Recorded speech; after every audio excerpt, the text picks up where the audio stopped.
This is Ram Pandey from InterAdvise Education.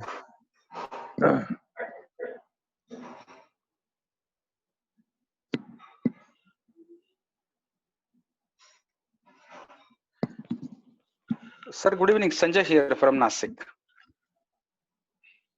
Good evening, Sanjay. Good evening. Am I audible?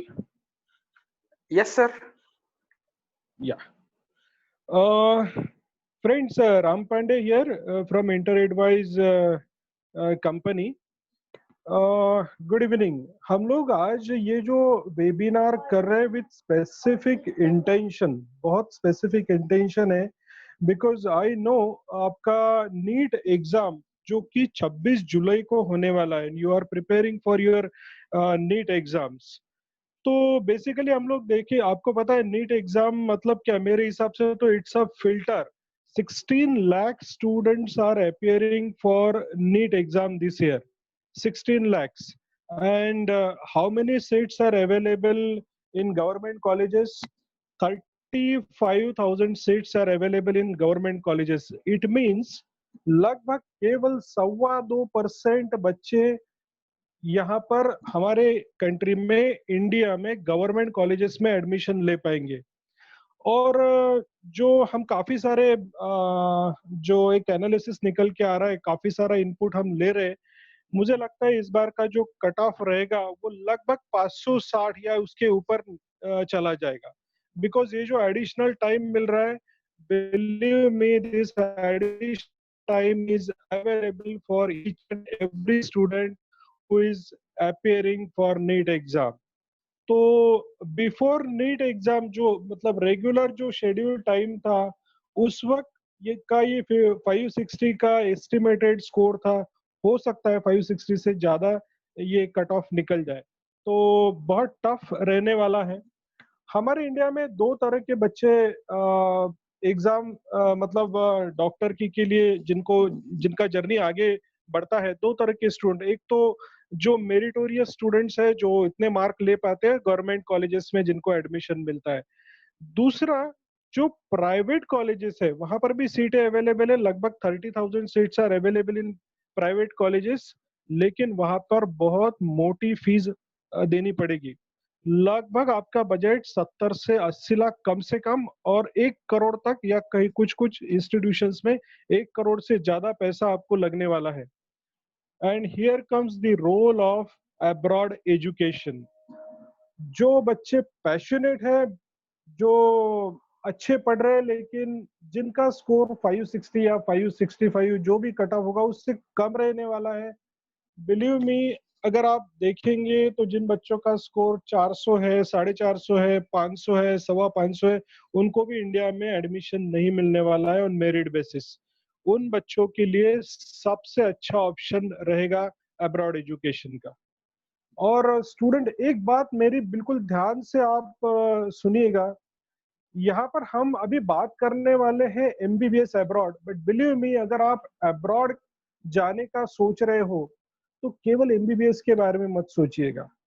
आप देखो, आपको जो respect है doctor community को, जो वैल्यू है, जो पैसा वो अर्न कर रहे हैं, वो सबका आप अगर आप उसको माइन्यूटली देखोगे तो जो पोस्ट ग्रेजुएट डॉक्टर्स है, जो एमएस है, एमडी है, उनके तरफ लोग जाते हैं अपना जो भी प्रॉब्लम होता है। तो इट मीन्स कि आपको केवल एमबीबीएस के बारे में सोचना नहीं है। अभी 12वीं के बाद आपको सोचना है कि मैं बाहर तो जाऊंगा, लेकिन मैं ऐसे इंस्टीट्यूट में जाऊंगा जहां पर मेरा जो जर्नी है वो एमबीबीएस के साथ साथ मुझे ऐसा पाथ मिले जो एमडी या एमएस, जो भी आपका एस्पिरेशन है, वो वहां पर फुलफिल हो सकता है। तो ऐसी इंस्टीट्यूशन में अगर आप जाते हो तो believe me, you can become a doctor. जो अच्छे डॉक्टर्स है पूरी दुनिया में, नॉट ओनली इंडिया, आप अमेरिका की बात करो, यूके की बात करो, यूरोप में देखो, हर जगह पे अच्छे डॉक्टर्स की बहुत बड़ी मात्रा में अभी डिमांड है। तो आज हम ऐसे एक यूनिवर्सिटी के साथ में फिर से एक बार आपके सामने आ रहे हैं। बार बार लगभग ये 8वां प्रोग्राम है। हमने 8 ही प्रोग्राम में सेंट मार्टिनस यूनिवर्सिटी को इनवाइट किया, because this is the only university which is giving you path right from MBBS to PG. That means you can become resident doctors in USA. तो वहां तक आपका journey complete होता है. आज जो पैनलिस्ट आने वाले हैं उसमें डॉक्टर बराटा है, एज यूजुअल वो वहाँ के डीन है, ललित सर रहेंगे. आपके जो भी सवाल आ रहे हैं आपके, आप चैट बॉक्स में आपके सवाल डालिएगा.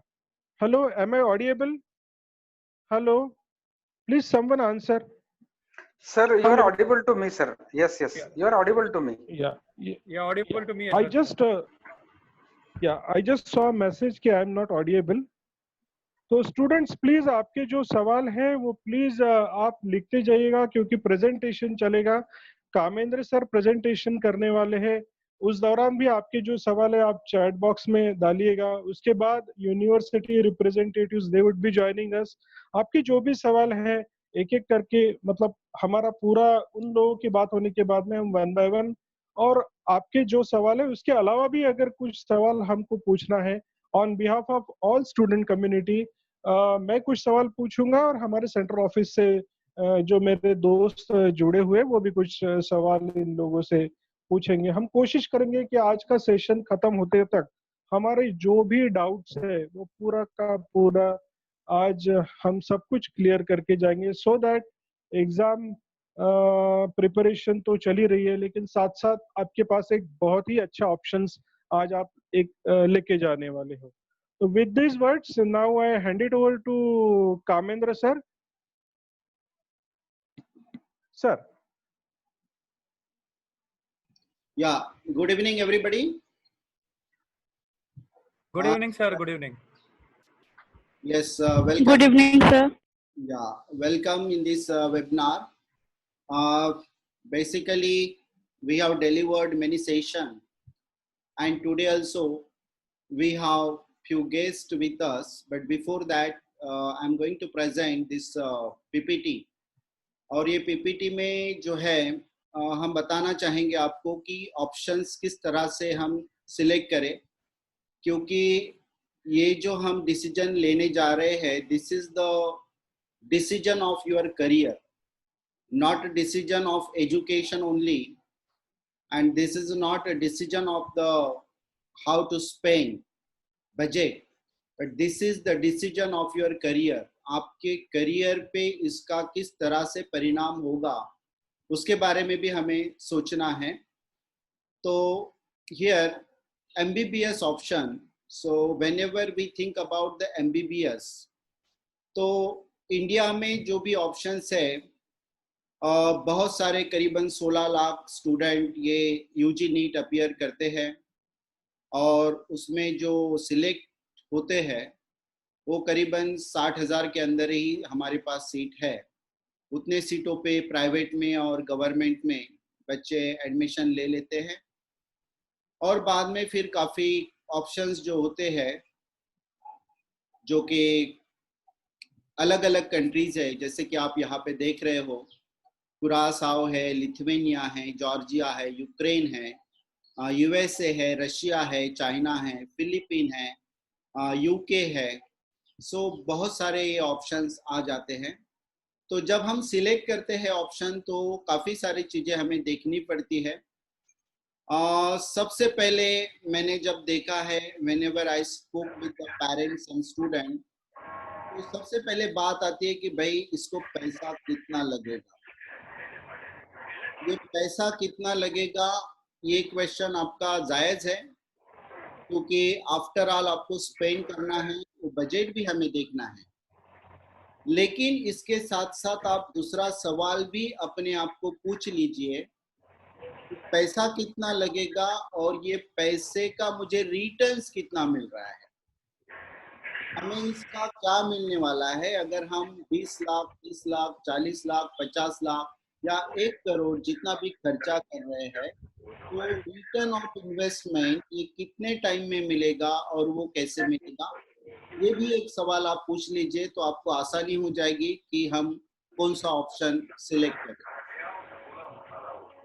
यहाँ पे मैंने कुछ बाइफरकेशन दिया है। पहले सबसे पहले तो फीस का एक क्वेश्चन आता है कि फीस कितना है, कितना पैकेज लगने वाला है, यूनिवर्सिटी, उसका रैंकिंग, उसके बाद उसका पढ़ाई का स्टाइल, उसके बाद after completion of programme job कैसे मिलेगा, मास्टर्स के लिए क्या क्या अपॉर्चुनिटीज है, इस बारे में भी हमें सोचना है। इस बारे में हम बहुत कम सोचते हैं। सबसे पहले हम पैकेज के बारे में सोचते हैं। तो यहाँ पे आपको दिख रहा है कुछ कंट्रीज मैंने लिखी है, कुरासाओ, जॉर्जिया, यूक्रेन, लिथुआनिया, जो कि ये कंट्रीज है। इसमें ट्यूशन फी भी हमने दी है $55,000 जो सेंट मार्टिनस के लिए दिख रही है आपको, उसकी लिविंग कॉस्ट भी है। उसके बाद $33,000 टू $48,000 जो कि जॉर्जिया में लगते हैं, उसके साथ उसकी लिविंग कॉस्ट भी है। देन यूक्रेन, इसमें $32,000 तक फीस आती है, उसमें लिविंग कॉस्ट 6,000 पर ईयर है। उसके बाद लिथुआनिया, ये यूरोपियन यूनिवर्सिटी है, इसमें करीबन $81,000 हमें फीस आ रही है। इसके साथ साथ हमने एक स्टडी किया है कि FMGE जो फॉरेन मेडिकल ग्रेजुएट एग्जामिनेशन है, जो फॉरेन से MBBS करके आते हैं स्टूडेंट, उनका सक्सेस रेट क्या है।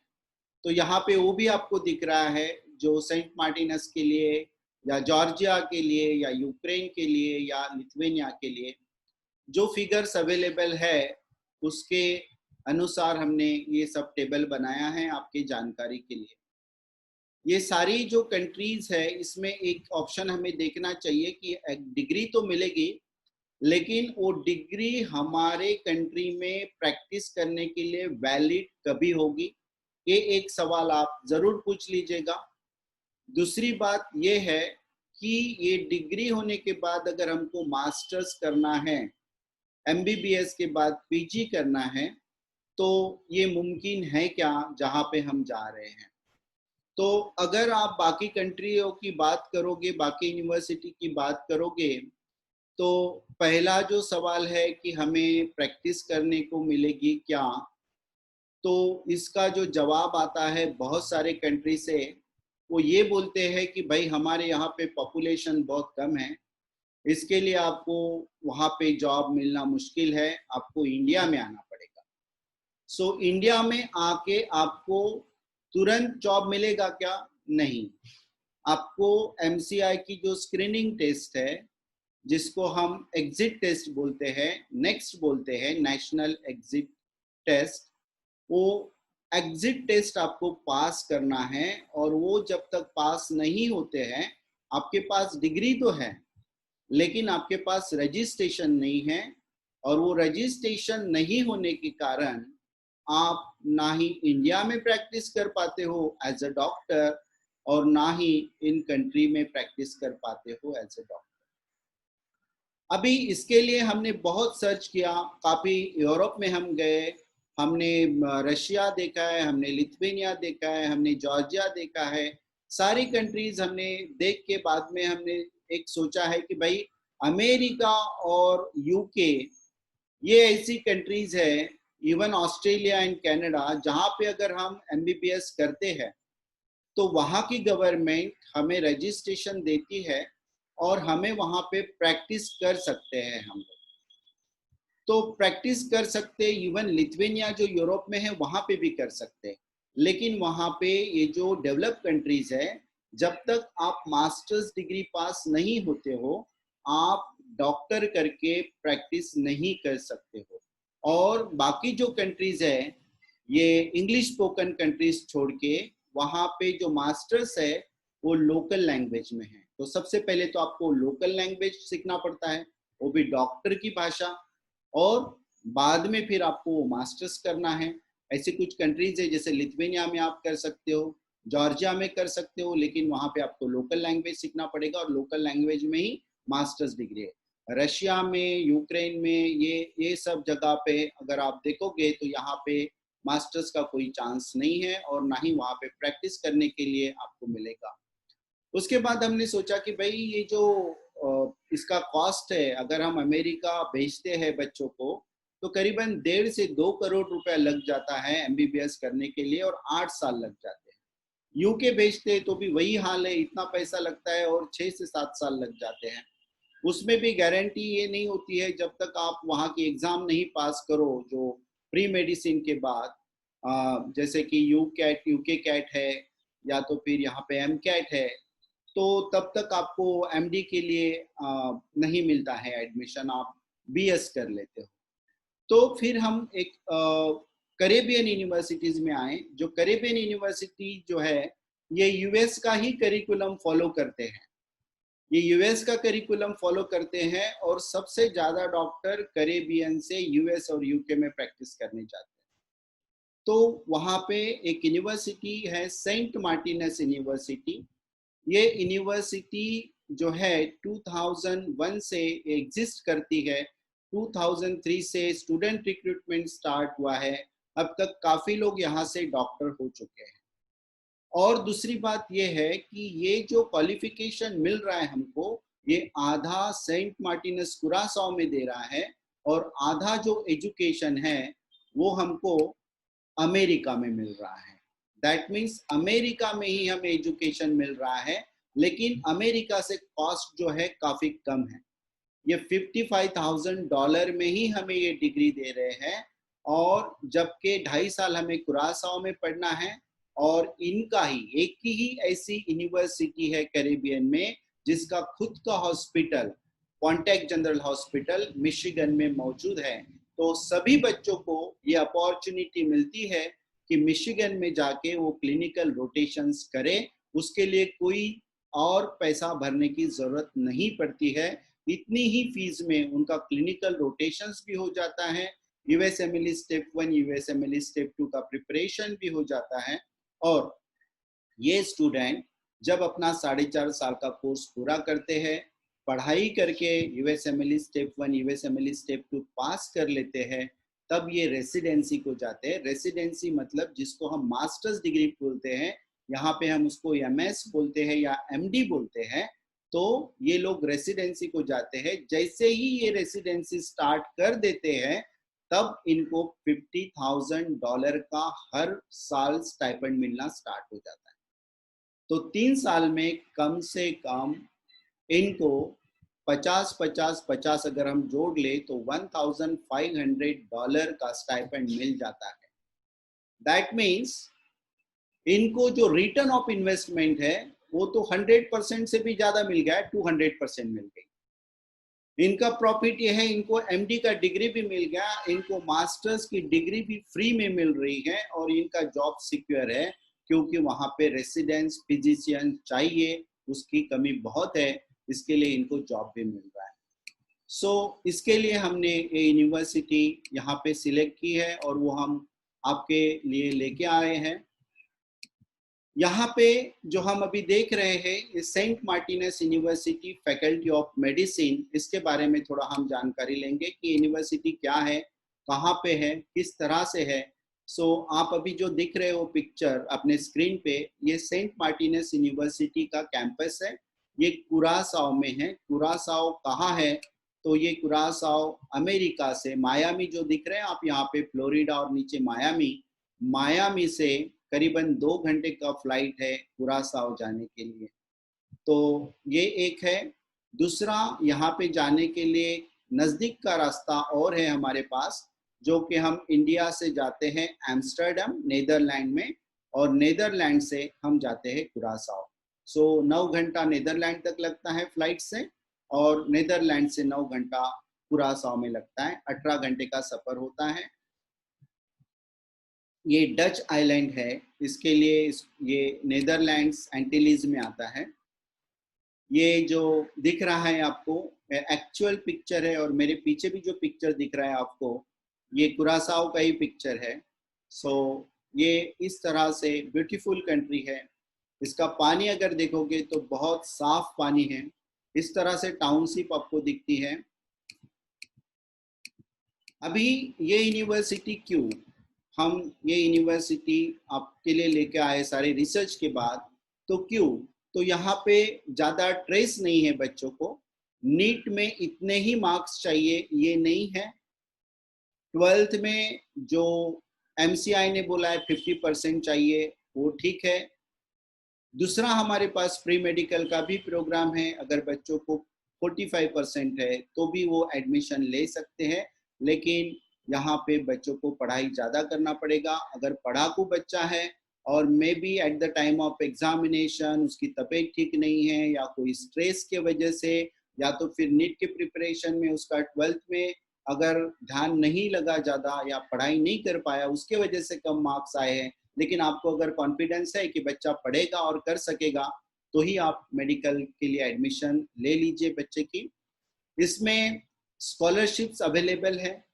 इसमें आप बोलोगे कि नीट का क्या है, तो नीट के लिए दो ऑप्शन है। नीट अगर क्वालिफाई करते हैं तो भी चलेगा, अगर नीट क्वालिफाई नहीं करते हैं तो भी हमारी यूनिवर्सिटी में एडमिशन मिल सकती है, क्योंकि ये यूनिवर्सिटी के बच्चे अमेरिका में प्रैक्टिस कर सकते हैं। आधा कोर्स वैसे भी इनका अमेरिका में ही होने वाला है, मास्टर्स भी अमेरिका में ही होने वाला है। और जब कोई भी बच्चा USMLE स्टेप 3 पास कर लेता है, मतलब मास्टर डिग्री अमेरिका से कर लेता है, तो उसको कोई भी स्क्रीनिंग टेस्ट देने की जरूरत नहीं होती है। अगर इंडिया में भी वो आए तो he can practise without writing any screening test. वो अगर इंग्लैंड में जाना चाहता है तो इंग्लैंड में जाके भी वो प्रैक्टिस कर सकता है, हॉलैंड में कर सकता है, कनाडा में कर सकता है। ये सारे कंट्रीज में, इंग्लिश स्पीकिंग कंट्रीज जो भी है, यहाँ के जो हमारे स्टेप 3 किए हुए बच्चे रहते हैं जिन्होंने मास्टर्स डिग्री अमेरिका से की है, वो प्रैक्टिस कर सकते हैं। स्कॉलरशिप्स अवेलेबल है। हम हर साल स्कॉलरशिप की टेस्ट कर लेते हैं और एज पर द स्कोर हम स्कॉलरशिप देते हैं, मतलब यूनिवर्सिटी स्कॉलरशिप देती है बच्चों को। ट्यूशन भी बहुत अफोर्डेबल है, क्योंकि अगर अमेरिका में बच्चा पढ़ता है वही डिग्री उसको मिल रही, 1.5 से 2 करोड़ रुपए खर्चा करना पड़ रहा है। यहाँ पे 50-55 लाख में बच्चे को डिग्री भी मिल रही, उसका खाना पीना रहना भी हो रहा है, तो in affordable cost. MCAT not required. अभी ये MCAT क्या होता है, तो मेडिकल कॉलेज एडमिशन टेस्ट, ये अमेरिका में होता है। जब बच्चा डायरेक्ट अमेरिका में एडमिशन ले लेता है तो 4 साल उसको प्री मेडिसिन पढ़ना पड़ता है और उसके बाद ये MCAT का एग्जाम देना पड़ता है, और MCAT के एग्जाम के स्कोर के ऊपर उसको आगे बेसिक मेडिकल साइंस को, मतलब MD के लिए एडमिशन मिलती है। तो it is not guaranteed whether the student, all the student will get admission for MD, लेकिन हमारे पास जो है MCAT की जरूरत नहीं है। हमारी एडमिशन जो हो रही है डायरेक्ट MD प्रोग्राम के ही लिए ही हो रही है। उसके बाद जो टाइम लेंथ है वो भी शॉर्ट है। अमेरिका में 8 साल लगते हैं, 4 साल प्री मेडिकल ही करना पड़ता है बच्चों को फिजिक्स केमिस्ट्री बायोलॉजी ही पढ़ना है। यहाँ पे वो जरूरत नहीं है, क्योंकि हमारे इंडिया में फिजिक्स केमिस्ट्री बायोलॉजी बच्चों ने पढ़ लिया है। इसके लिए इसका जो टाइम लेंथ है दैट इज 4.5 ईयर, 4.5 साल में MD का प्रोग्राम बच्चे कर लेते हैं और उसके बाद 3 साल मास्टर्स करते हैं। फिजिशियन शॉर्टेज इन US, तो जैसे कि मैंने बोला कि शॉर्टेज है US में, डॉक्टर्स चाहिए। अभी तो उन्होंने अभी ये पैंडेमिक में इंडियन डॉक्टर्स को भी ऑफर किया है कि भाई आप आ जाओ, हम आपको ग्रीन कार्ड दे देंगे। तो इस तरह से वहाँ पे फिजिशियन का बहुत शॉर्टेज है। इसके लिए इंडियन स्टूडेंट को वहाँ पे डॉक्टर होने के बाद इधर उधर भटकने की जरूरत नहीं है। अच्छा पैकेज मिल जाता है, करीबन 3 से 4 करोड़ का पैकेज मिल जाता है इंडियन करेंसी में अगर हम देखेंगे तो, और वहाँ पे आराम की जिंदगी वो गुजार सकते हैं, या इंडिया में आके प्रैक्टिस करना चाहे तो वो भी कर सकते हैं। Increase in residency spots every year. अभी आप अगर देखोगे कि 33,000 स्पॉट्स है, जैसे कि हमारे यहाँ पे जो सीट्स है वो 13,000 है, लेकिन यहाँ पे 33,000 स्पॉट्स है, और उसमें से 18,000 लोकल बच्चों के लिए जाते हैं और बाकी के जो है वो हमारे इंटरनेशनल मेडिकल ग्रेजुएट के लिए आ जाते हैं। तो काफ़ी अच्छा स्कोप है बच्चों को मास्टर्स करने के लिए। Increase in the residency spot and IMG residency जो है इंटरनेशनल मेडिकल ग्रेजुएट, वो यहाँ पे आपको दिया है 18-19 में जो है हाईएस्ट है। अभी करीबन 58% बच्चों को आराम से मास्टर्स के लिए एडमिशन मिल जाती है। Approved and accepted by most of the countries in the world. So ये जो प्रोग्राम है बहुत सारे कंट्रीज में, जैसे कि मैंने बोला कि यहाँ पे आप मास्टर्स करते हो, आप अमेरिका में प्रैक्टिस कर सकते हो, UK में कर सकते हो, ऑस्ट्रेलिया, हॉलैंड, कनाडा, न्यूजीलैंड, उसके बाद इंडिया में भी आके आपको स्क्रीनिंग टेस्ट की जरूरत नहीं पड़ती है। So most of the country approved this program and accepted by most of the countries. जो मेजर कंट्रीज है उन्होंने एक्सेप्ट कर लिया है। यूएस मेडिकल स्कूल करिकुलम है, जो करिकुलम है वही पढ़ते हैं, अमेरिका में जाएंगे तो भी वही पढ़ेंगे और यहाँ पे भी वही पढ़ेंगे। 4.5 साल का सिर्फ प्रोग्राम है। एक साल हमने 2 सेमेस्टर में डिवाइड किया है, सो उसके जो सेमेस्टर है एक साल में 2 होते हैं।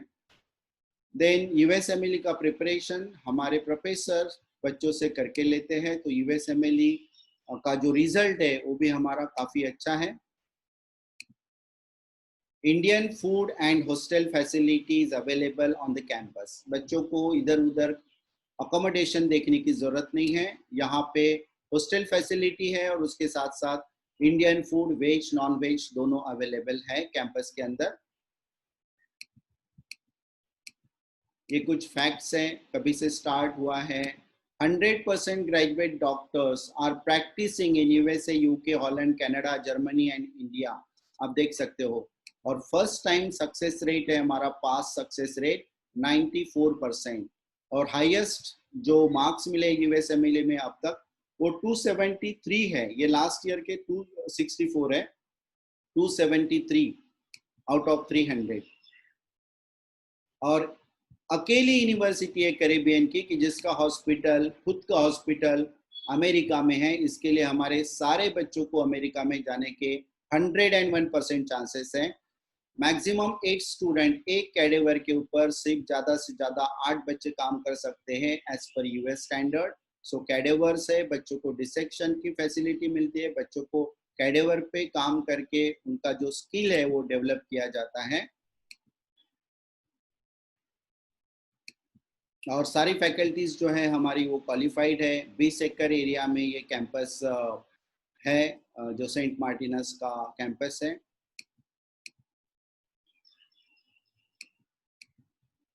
ये अंदर से आप कैंपस अगर चाहिए आपको तो इस तरह से देख सकते हो। और ये जो फ्लैग लगाए हैं, ये सारे फ्लैग लगाए हैं, ये सारे कंट्री से स्टूडेंट ये यूनिवर्सिटी में पढ़ते हैं। तो बच्चों को मल्टीकल्चरल जो एक एक्सपीरियंस है वो भी मिल जाता है and they become more bold, they get more exposure. तो ये सारी बातें भी इसके साथ साथ बच्चों को मिल जाती है। ये इंफ्रास्ट्रक्चर हम दिखा रहे हैं आपको अभी, जैसे कि लेबोरेटरीज, क्लासरूम। ये फिर से क्लासरूम है, किस तरह से क्लास में पढ़ाया जाता है with projectors and all. Anatomy class, ये इस तरह से सारे पीपीटी वगैरह बच्चों को मिलती है, वीडियोस मिलते हैं। बच्चों को लगता नहीं है कि वो बोर हो रहे हैं या पढ़ाई ऐसे बुक लेके उसको करना नहीं है। So all like audio visual media is there. Yes, hippocratical oath ceremony होता है इसमें। हमारे यहाँ पे जो लोकल मिनिस्टर्स होते हैं, हेल्थ मिनिस्टर्स, वो खुद आते हैं और वाइट कोट सेरेमनी बच्चों का करते हैं। ये है हमारा स्ट्रक्चर, यूनिवर्सिटी में किस तरह से पढ़ाई होती है। सो ये स्ट्रक्चर है हमारा। यहाँ पे जो स्टार्ट हो रहा है, so you can see here, 12वीं के बाद बच्चा यहाँ पे स्टार्ट कर देता है और उसके बाद 2.5 साल बेसिक मेडिकल साइंस वो कुरासाओ में पढ़ता है। 2.5 साल बेसिक मेडिकल साइंस कुरासाओ में बच्चा पढ़ता है। हमारे साथ अभी प्रोफेसर डॉक्टर बराटा है। Just I want to say hi. Hello doctor Barata, hi, how are you? You are mute. Good to be with you again. Yes, sir. You are welcome. So let me finish it. Maybe in 5 minutes I will finish. Okay? Sure. Yes, sir. हाँ, तो ये जो है basic sciences 2.5 years में, 2.5 साल में पूरे कर लेते हैं बच्चे। इसके साथ साथ बच्चों को यूएसएमएलई की ट्रेनिंग दी जाती है और ये यूएसएमएलई की ट्रेनिंग के बाद यूएसएमएलई स्टेप 1 बच्चे क्रैक करते हैं। जो सक्सेस रेट हमने बताया 94% सक्सेस रेट है। उसके बाद कॉन्टैक्ट जनरल हॉस्पिटल, जो कि यूनिवर्सिटी का हॉस्पिटल है, वो यूनिवर्सिटी में बच्चे अपना क्लिनिकल रोटेशंस करते हैं। वो 74 वीक्स का होता है और ये क्लिनिकल रोटेशन करते करते यूएसएमएलई स्टेप 2 में जो 2 एग्जाम्स होती है, एक क्लिनिकल नॉलेज और क्लिनिकल स्किल, ये दोनों एग्जाम बच्चे पास करते हैं, उसके बाद वो रेसिडेंसी को जाते हैं। ये यहाँ तक जो यूएसएमएलई स्टेप 2 है, ये 4.5 साल में बच्चा यहाँ से यहाँ तक पूरा कर देता है। उसके बाद जो स्टार्ट होती है जर्नी उसकी रेसिडेंसी की, जिसको हम मास्टर्स बोलते हैं, इसमें आपको कोई पैसे पे नहीं करने, इसमें आपको फीस नहीं है 4.5 साल के बाद, उल्टा आपको स्टाइपेंड मिल रहा है। ये करीबन $50,000, $50,000 तक आपको, उससे ज़्यादा भी, मतलब every year it will increase, तो आपको उससे ज़्यादा भी स्टाइपेंड मिलता है।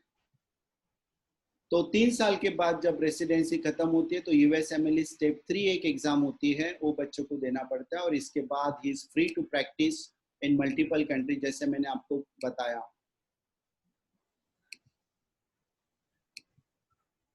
ये प्रोसीजर है, ये प्रोसीजर जो है अभी मैं आपका ज़्यादा टाइम नहीं लूँगा। ये प्रोसीजर हमारे जो ये है ब्रांच हेड है या डायरेक्टर्स है कंसर्न ब्रांच में, वो आपको एक्सप्लेन कर देंगे, आपको एडमिशन जैसे ही लेना है। और ये जो फीस है वो एक साथ आपको भरनी नहीं, इंस्टॉलमेंट में भरनी है। ये फिर से मैंने पूरा एक्सप्लेन किया है। सेम बुकलेट, सेम स्लाइड्स आपको मिलेगी, किस तरह से आपको कौन से स्टेप पे क्या क्या करना है। एक्सेप्टेंस लेटर्स कभी मिलेगा, आपका लैंडिंग परमिट कभी होगा, आपका वीज़ा कभी होगा, नीदरलैंड का वीज़ा क्यों लेना है, फिर यूएस का वीज़ा कभी लेना है। तो ये सारा प्रोसीजर यहाँ पे हमने एक्सप्लेन कर दिया है। अगर इसके बारे में भी आपको कुछ सवाल रहेंगे तो एंड ऑफ द सेशन आप मुझे सवाल पूछ सकते हो। ये है क्लिनिकल साइंस। जैसे 2.5 साल वो यूनिवर्सिटी में पढ़ने के बाद ये हॉस्पिटल में, मिशिगन में जो हॉस्पिटल है, बच्चे यहाँ पे जाके आगे के 2 साल जो 74 वीक्स मैंने बोला है वो कर लेते हैं। MD 10 तक हमारा प्रोग्राम है। तो ये 72 वीक्स मतलब 12 हफ्ते एक उसको ये करना पड़ता है, क्लिनिकल रोटेशन एक सब्जेक्ट में। तो इस तरह से 72 to 74 वीक में स्टूडेंट कैन कंप्लीट इट। ये जैसे मैंने बोला लास्ट ईयर की फिगर है, 29,000 सीट्स थे जो मास्टर्स के लिए, रेसिडेंसी के लिए।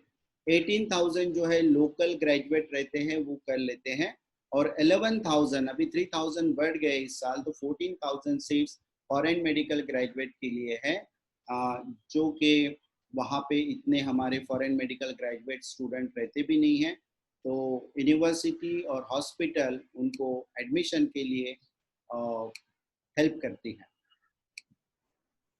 ये आप चार्ट देख रहे हो कि जिस तरह से रेसिडेंसी स्पॉट देखिए 2000 में बहुत कम थे, करीबन आप देख रहे हो 20,000 तक थे, और 2080 में अबाउट 29,000 30,000 हो गए हैं, अभी 33,000 हो गए।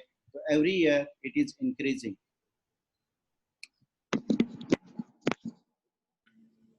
ये वहाँ की पिक्चर है जो रेसिडेंस है, जो खुद कॉन्टैक्ट जनरल हॉस्पिटल में रेसिडेंसी कर रहे हैं, मतलब मास्टर्स की पढ़ाई कर रहे हैं। ये उनका पिक्चर है।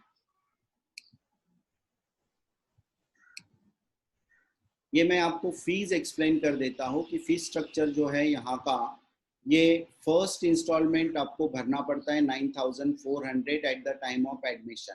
पहले आपको एप्लीकेशन फॉर्म भरना है, एप्लीकेशन फॉर्म के साथ आपको $125 जो कि एप्लीकेशन फ़ी है वो भरना है, और ये आपको ऑफर लेटर आएगा। ऑफर लेटर आने के बाद $9,400 ये फर्स्ट इंस्टॉलमेंट आपको भरना है।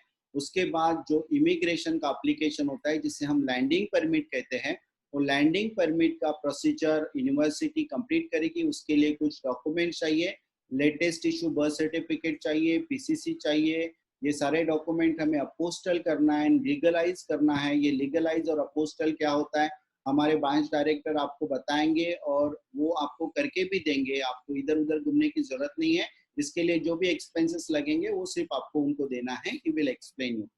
तो ये पहले साल की आपकी फीस है। सेकेंड ईयर की जो फीस है ये 12,850 है। थर्ड ईयर की फीस 12,950 और फोर्थ ईयर की फीस 12,950। उसके बाद इसको अगर हम कन्वर्ट करते हैं इंडियन करेंसी में तो अराउंड 38 to 39 लाख रुपीस में आपका ये कोर्स हो जाता है।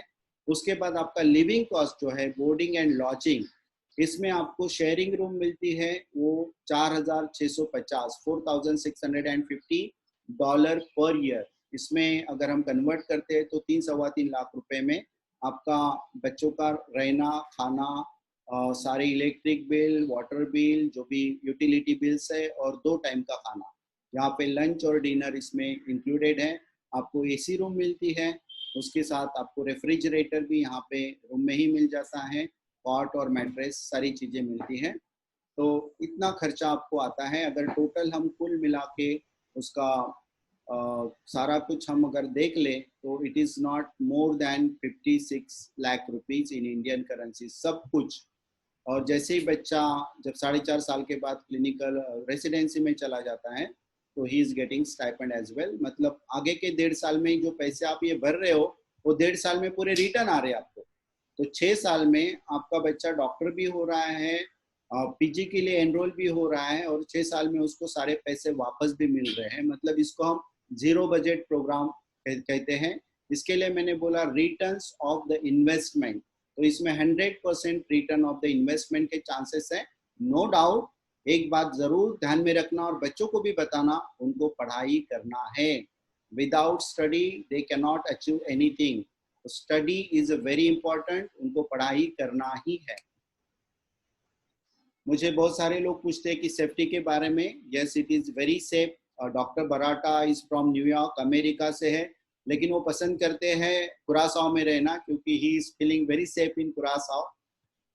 उसके बाद टेररिज्म का कोई धोखा नहीं है और अब तक कोई हिस्ट्री भी नहीं है टेररिज्म की। सोशल स्टेबिलिटी वहाँ पे है, लोकल बिजनेसेस आर सेफ। ये वहाँ का डाउनटाउन है फुंडा, एक जिसको हाई स्ट्रीट बोलते हैं हम लोग। ये ग्रोसरी शॉप है, सारे जो ग्रोसरी आइटम्स है दोज आर अवेलेबल।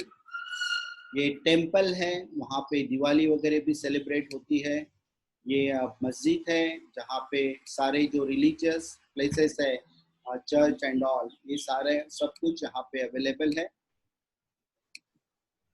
ये बीचेस है, ये बीचेस के लिए दुनिया के कई कोनों से, मे बी यूरोप से डच लोग वगैरह बहुत सारे यहाँ पे आते हैं।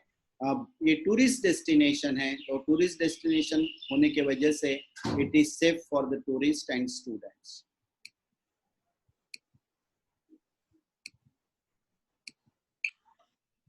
ये 2.5 साल के बाद बच्चे जो जाते हैं, ये पॉन्टेक जनरल हॉस्पिटल, यहाँ पे। Sir welcome. Thank you, sir. How are you? Good morning. Yes, good morning.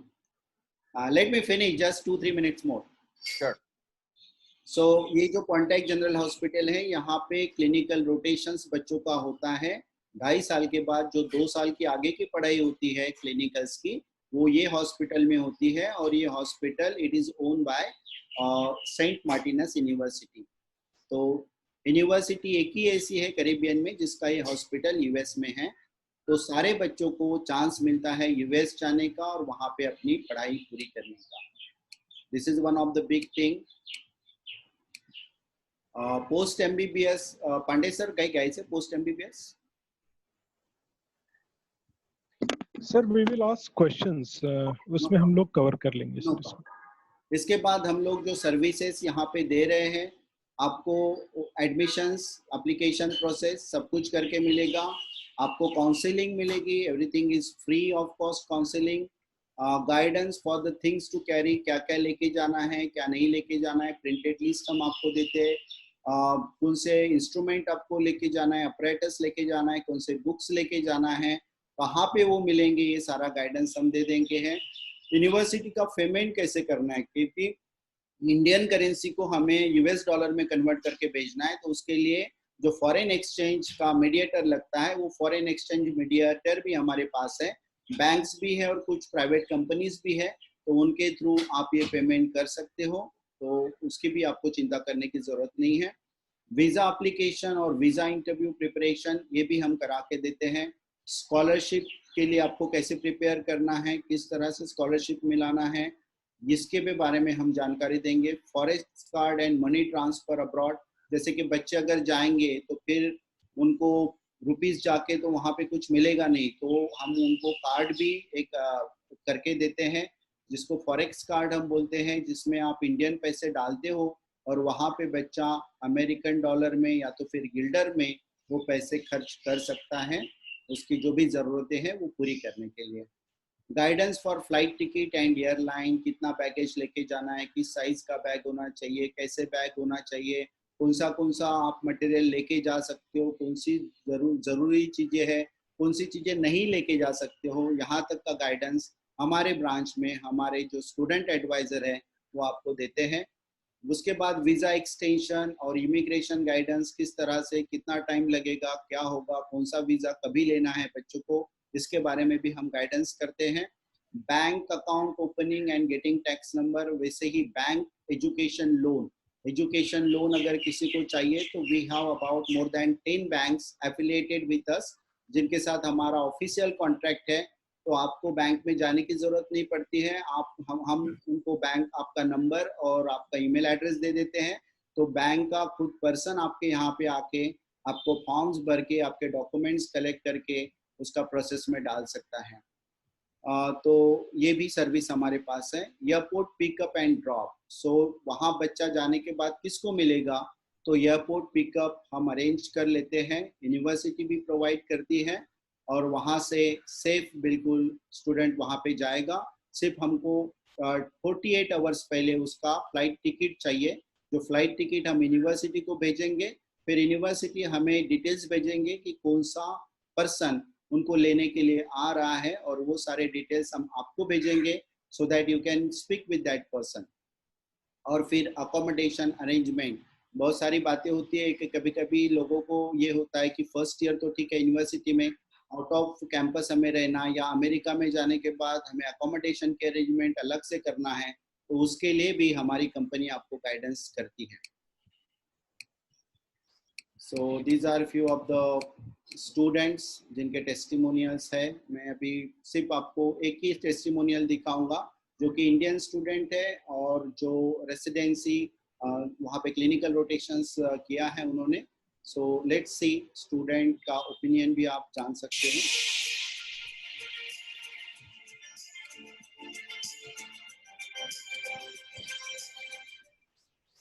My name is Harika Chikatapu. I'm a fourth-year medical student.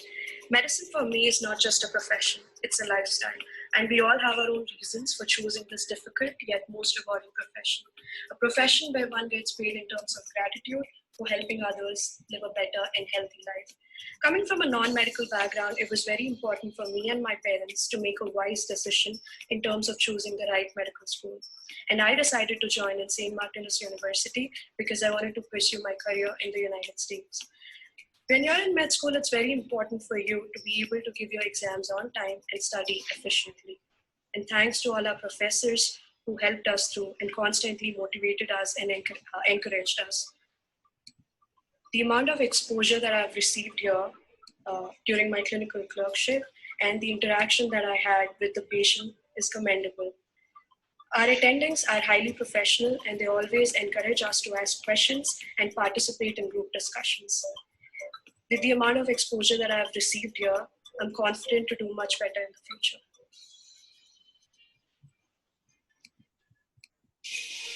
So, और भी सारे टेस्टिमोनियल्स हैं, फॉरेनर स्टूडेंट के भी है, लेकिन अभी यहाँ पे हमारे साथ डॉक्टर बराटा भी है और ललित सर भी है। तो जो भी आपके सवाल है डायरेक्ट आप यूनिवर्सिटी ऑफिशियल से पूछ सकते हो। So I hand over this to Kundan and to Pandey sir for the question answer session. Pandey sir काही प्रश्न असतील तर बघा। Kundan, are you there? हाँ Yes, sir, I am there. Students, तुमचे जर काही क्वेश्चन्स असतील, if you have any questions please start posting your questions so that we can take one by one. Meanwhile I will start. जो regular questions होते हैं, कुछ एक questions जो हमेशा हमें पूछे जाते हैं, वो मैं ललित सर से और डॉक्टर बराटा जी से पूछता हूँ, और आपके जो भी क्वेश्चंस हैं आप प्लीज पोस्ट करना चालू कर दीजिएगा। हाय ललित सर, नमस्ते। Namaste, sir. How are you? Fine fine fine sir, कैसे हो आप? बस ठीक, आप बताएं सर। सर, एक सबसे अहम सवाल से हम लोग स्टार्ट करना चाहते हैं इस बार। जो बच्चे अब्रॉड में जा रहे हैं, not only in Saint Martinus University, any university for that matter, तो मुझे लगता है और काफी सारे पेरेंट्स भी ये सोचते हैं कि एमबीबीएस के बारे में नहीं, एक्चुअली पूरा का पूरा जर्नी कंप्लीट होना चाहिए, उसको यूजी और पीजी तक का उसका जर्नी पूरा होना चाहिए। तो सेंट मार्टिनस यूनिवर्सिटी में अगर बच्चे आते हैं, हमारी यूनिवर्सिटी में ऐसी क्या खास बात है कि बच्चे का एमबीबीएस के साथ साथ आगे का जर्नी भी पूरा हो जाएगा एंड उसके बाद वो बिल्कुल सेटल हो सकता है या इंडिया में आके अपना करियर आगे बढ़ा सकता है। तो इसके बारे में थोड़ा विस्तृत आप बात कीजिएगा। जी, देखिए ऐसा है राम सर कि यूनिवर्सिटी है, चाहे एक बेसिक सा एग्जांपल लेते हैं। फॉर एग्जांपल देखिए, आप चाहे कुछ भी आप खरीदने जाते हैं मार्केट में, वो आपको सर्विसेज देते हैं या प्रोडक्ट देते हैं, इस चीज की गारंटी नहीं देते कि आप उसको यूज ठीक तरीके से करेंगे। फॉर एग्जांपल एक कार ही ले लीजिए, आप कार जो है वहां पे मारुति 800 से लेकर वहां पे मर्सिडीज जैगुआर सब तक है, ये कोई गारंटी नहीं देता कि आप एक्सीडेंट नहीं कर सकते, उसमें एक्सीडेंट में नहीं आएंगे। ये सेम चीज यहीं पर ये है कि आपको जो है इंफ्रास्ट्रक्चर है, जो रिकॉग्निशन है, अक्रेडिटेशन है, अच्छी फैकल्टी है, अच्छा खाना है और अच्छी एजुकेशन है, और जो वीजा में मदद है, यहाँ पे आप लोग हैं, वहां पे दहात सर है। तो ये जो टीम है इतनी बड़ी, जो ग्लोबली काम करती है बहुत सारे स्टूडेंट्स के साथ, वो हमारे पास बहुत स्ट्रांग है, उसमें हमारे पास कोई प्रॉब्लम नहीं है। अब बच्चा आगे वो पढ़ेगा नहीं पढ़ेगा, इस चीज की गारंटी लेना बड़ा मुश्किल है। उसके अलावा अगर आप ये मुझे पूछें कि जो कॉलेज है, यूनिवर्सिटी है, वो एमसीए से रिकॉग्नाइज्ड है, बिल्कुल है। अमेरिकन गवर्नमेंट से रिकॉग्नाइज्ड है, बिल्कुल है। बच्चे अमेरिका में प्रैक्टिस कर सकते हैं, बिल्कुल कर सकते हैं। कनाडा में कर सकते हैं, बिल्कुल कर सकते हैं। इंग्लैंड में कर सकते हैं, बिल्कुल कर सकते हैं। यूरोप में कर सकते हैं, कर सकते हैं। इस चीज की गारंटी हम देते हैं कि बच्चे जो है वहां पे प्रैक्टिस कर सकते हैं, अगर वो पढ़ेंगे और एग्जाम पास करेंगे और मेहनत करेंगे। हर चीज की उन्हें गाइडेंस दी जाएगी, हर चीज की, चाहे वो आगे एप्लीकेशंस भरनी होती हैं या एग्जाम के लिए अप्लाई करना है, रेजिडेंसी के लिए या पीजी के लिए अप्लाई करना है, अमेरिका में या कनाडा में कहीं भी अप्लाई करना है, उसके लिए हम वहां पर बच्चों के साथ हमेशा खड़े हैं। बट वहां पर बच्चों को पहचाना हमारी जिम्मेदारी है, बिल्कुल हमारी जिम्मेदारी है, और हम उसमें बिल्कुल सारी चीजें करते हैं, पढ़ाने से लेकर अलग अलग तरीके से पढ़ाने। ऐसा नहीं है कि लेक्चर आया, उसमें प्रोफेसर आया और लेक्चर देके चला गया, नहीं। बाकायदा अगर जो बच्चे, अगर मान लीजिए कि कोई एक सब्जेक्ट में अच्छा नहीं कर रहा, तो वो जो है उसको प्रमोशंस कमेटी के पास जो है उसको प्रमोट किया जाता है। प्रमोशंस कमेटी एक कमेटी है जिसमें कि प्रोफेसर्स हैं, डीन्स हैं, वो सब मिलके बैठ के देखते हैं कि ये बच्चा जो है आगे पढ़ क्यों नहीं पा रहा, अगर मान लीजिए किसी एक सब्जेक्ट में। उसके बाद उस बच्चे को बुलाया जाता है, उससे पूछा जाता है कि आप क्या क्या कर रहे हो पढ़ने के लिए, क्या आपके वीक सब्जेक्ट्स हैं, उसको इवैल्यूएट करते हैं पूरा बहुत डिटेल में। उसके बाद जाके उसकी बच्चे की फिर हेल्प करते हैं। अगर उसे एक्स्ट्रा क्लासेस चाहिए या उसे कुछ पर्सनल गाइडेंस चाहिए या काउंसलिंग चाहिए, तो उसे उस तरीके से काउंसलिंग दी जाती है। तो यहाँ पर जो है हर वो चीज है जो कि एक सक्सेसफुल डॉक्टर बनने के लिए चाहिए किसी को भी। Okay, thank you, Lalit sir. Now I will ask to Dr. Barata. First of all, sir, good evening and namaste. Good evening to you. Good to see you again, sir. Namaste, sir. Namaste. Namaste, namaste. Sir, Saint Martinus University, so far we have so many accreditations with us. We have accreditation from Medical Council of India, then Medical Council of UK, Canada, USMLA, and so many, I think more than 11 or 12 accreditations we have from all over the world, including WHO, accreditation from WHO. But so far we have not yet obtained CAM HP accreditation. So what is your plans and how university is proceeding further? Good. Well, thank you for that question. Well, good news for everyone. We are in the process of completing our CAM HP application as well as the ACCM. Those two accrediting bodies are the highest accreditations to achieve for Caribbean medical schools. I'm a member of the accreditation committee and the accreditation team. We're almost finished ready to prepare the application to submit to CAMHP. Once that gets done, we will start the formal process. But right now, we are CAMHP eligible and ACCM eligible, which are important milestones for us to achieve. So we are on a very good trajectory for accomplishing those accreditation designations. Thank you, sir. One more question. All the Good-run universities are giving a lot of emphasis on this research and scholarly work. What exactly happening in the university? What kind of research work is happening there? Please throw some light on this important aspect. I'd be glad to. First, I want to introduce myself, Dr. Barada. I am the Dean of Student Affairs and Professor of Integrated Clinical Medicine. I know that's a lot to say, but let me break it down for you as to how that involves you as a prospective student. When you're deciding to choose a medical school, there are 4 aspects you really need to focus on. Number 1, what's the teaching environment on campus? Number 2, as Ram had alluded to, what scholarly work is the school pursuing? Number 3, what are the research opportunities for the students? And number 4, what are the clinical rotations and beyond? To answer Ram's question, we have currently 2 major scholarly work projects. In fact, I'm going to share my screen, if I may, of one project that we're currently doing, which I am authoring. I am an author and published in medicine on not only medical textbooks, but also on relevant medical topics and subjects in a variety of journals. This is my 2nd edition of a neurodegenerative book that is going to be published very soon. The unique thing about this is I have recruited 6 medical students to join me in this process to contribute as medical writers. And if you can see at the bottom, I have Martin and Sushwat, who are doing our clinicals in Pontiac. They are part of this team who are very integrated in the completion of the 2nd edition. So this is very important. After I finish this book, I am writing a book on medical syndromes. The contributors to this project are going to be from the Curacao campus. So we have a pipeline of targeted research work that the university and other professors are engaging in, which really makes us a differential university compared to every other university in the Caribbean. So that speaks to the scholarly work. The other component, which is very important, is research. What type of research is conducted on the island or up in Pontiac? We have deans of clinical science up in Pontiac who are engaging the students in research work up there.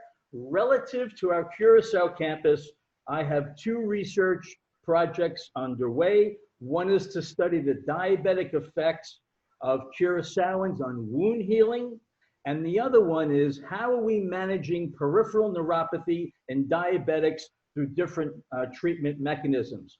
Dr. Cayley, who's a professor of ours, has 2 other projects going on, which are epidemiological focus. So we have a good presentation for the students to participate in.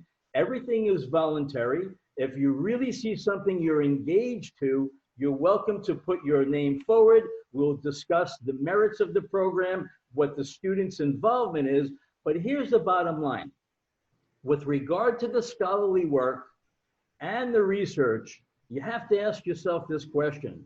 What is the power of a student's name on published work? It's exponential. It's unbelievable. The experience that they're going to gain is top-notch, is first-class experience. So I hope that answers your question. Any other questions? Be glad to answer them for you. Yes, sir. Thank you for the answer. I have one more question for you. Sir, many students, they want to know what kind of teaching methodology that is being adopted there in the campus. Okay, good. Thank you for that. So that goes to the first aspect I was mentioning called what's the teaching experience? we employ several very effective modalities. The first one is called OBE, outcome-based education, which means that the student comes in, for example, I teach integrated clinical medicine. Well, what's ICM?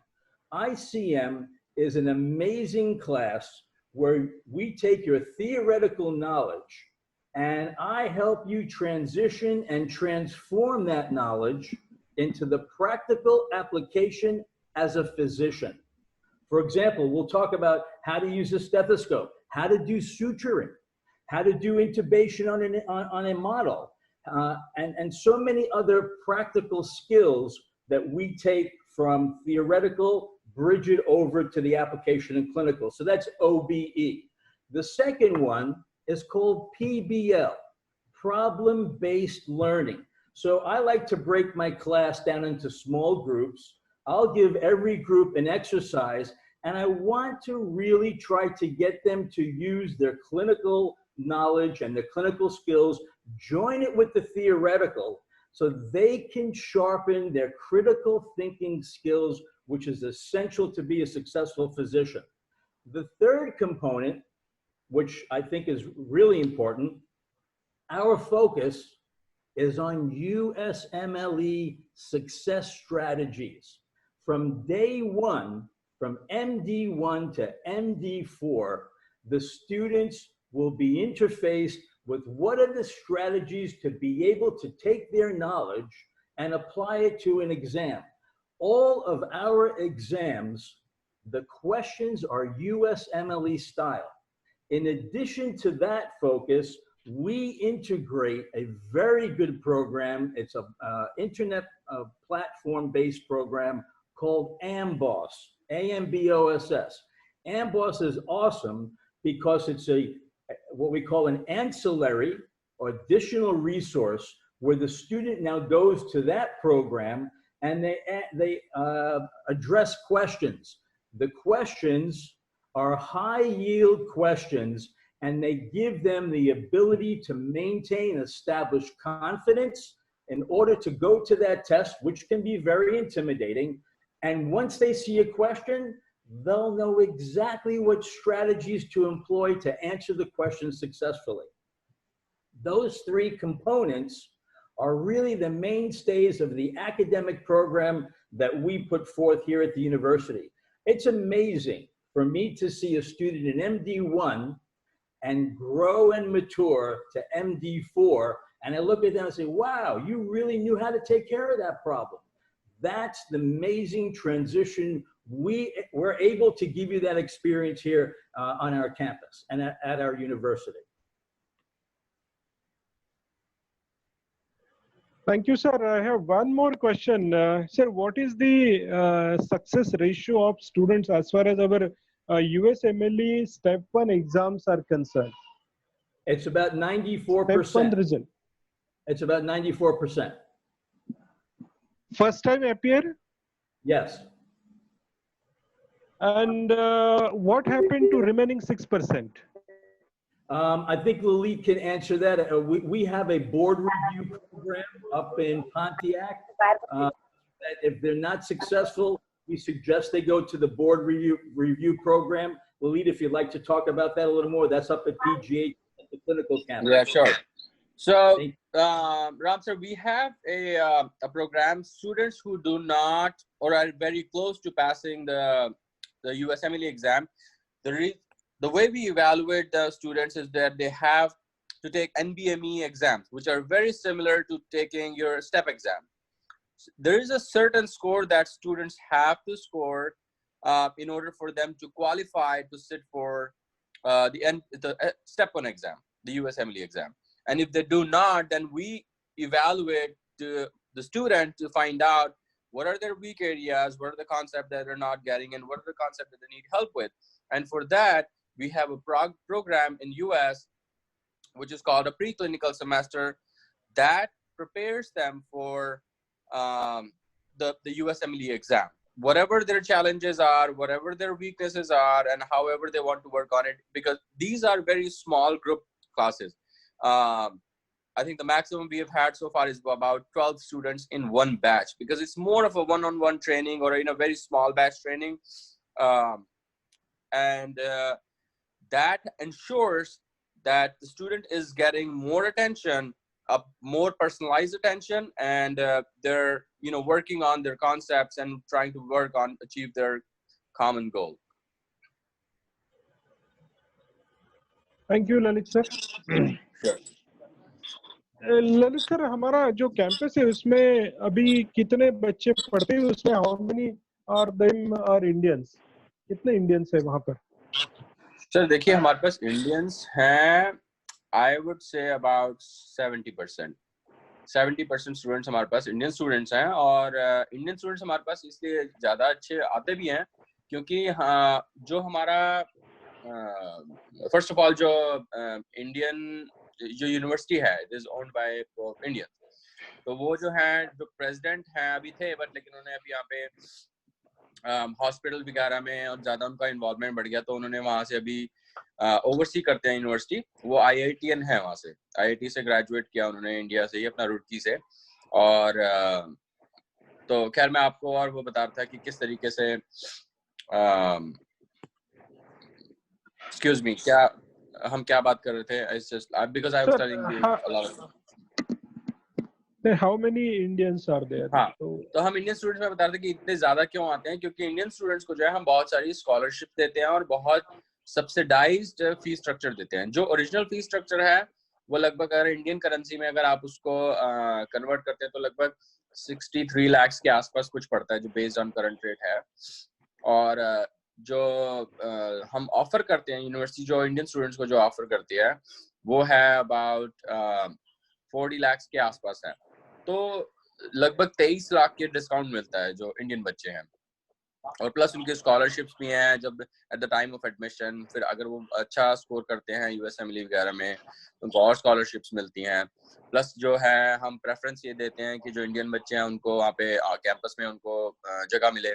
और Indian बच्चे में अभी मेरे ख्याल से आज तक ऐसा कोई भी नहीं रहा है जिसको कि ये कहना पड़े कि हमारे को कैंपस ऑन कैंपस हाउसिंग मिली. और वहाँ पे 3 शेफ हैं, इंडियन शेफ्स हैं, जो कि अपना खाना है, कोई प्रॉब्लम नहीं आती है. इंडियन फूड है, हम भी जाते हैं तो हमें उसी किचन से ही खाते हैं. तो बहुत अच्छा खाना बनाते हैं वो लोग.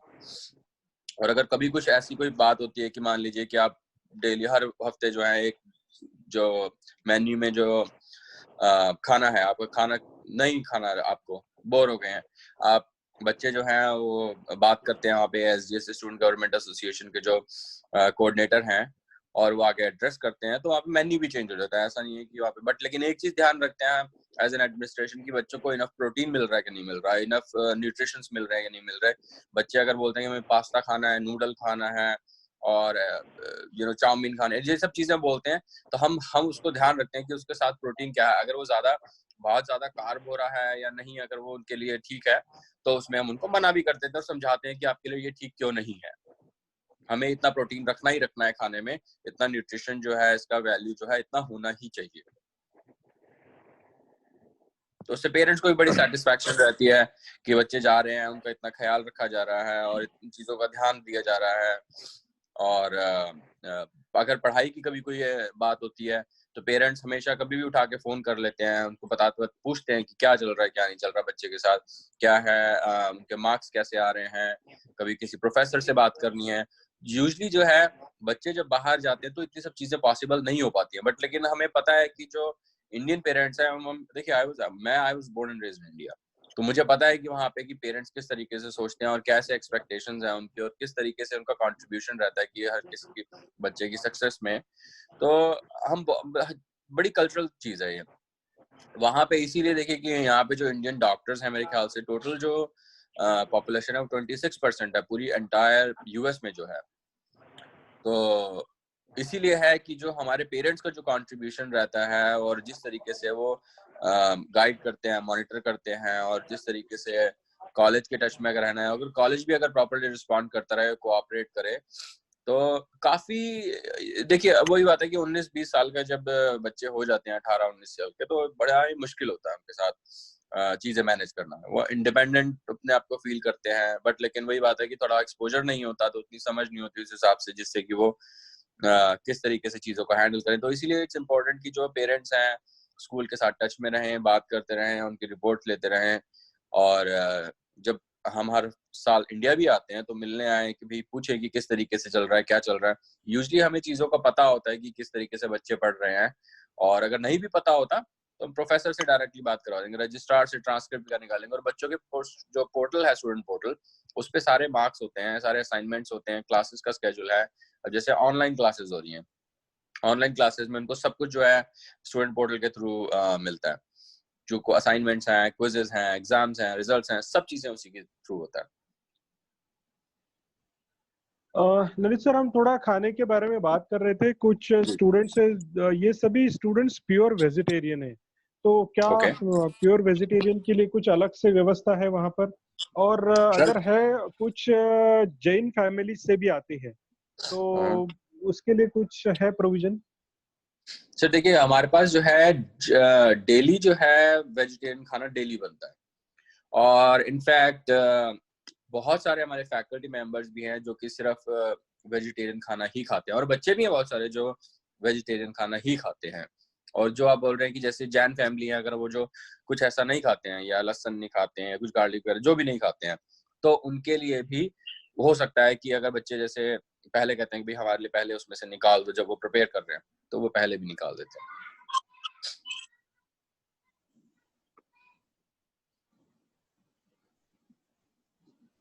हेलो जी सर, आवाज आ रही है आपकी? हाँ हाँ हाँ, मैं आपको बताया था कि वो अगर जो जैसे Okay. जैन फैमिली में अगर वो गार्लिक वगैरह नहीं खाते हैं तो उनके लिए भी अलग से निकाल देते हैं, खाना बना देते हैं। ओके ओके, इट मींस कि नॉन वेजिटेरियन खाना अलग से व्यवस्था है और वेजिटेरियन खाना अलग से व्यवस्था है? जी बिल्कुल ये बिल्कुल। मिक्सअप नहीं होता? नहीं, मिक्सअप नहीं होता प्रिपरेशन है, अलग अलग है?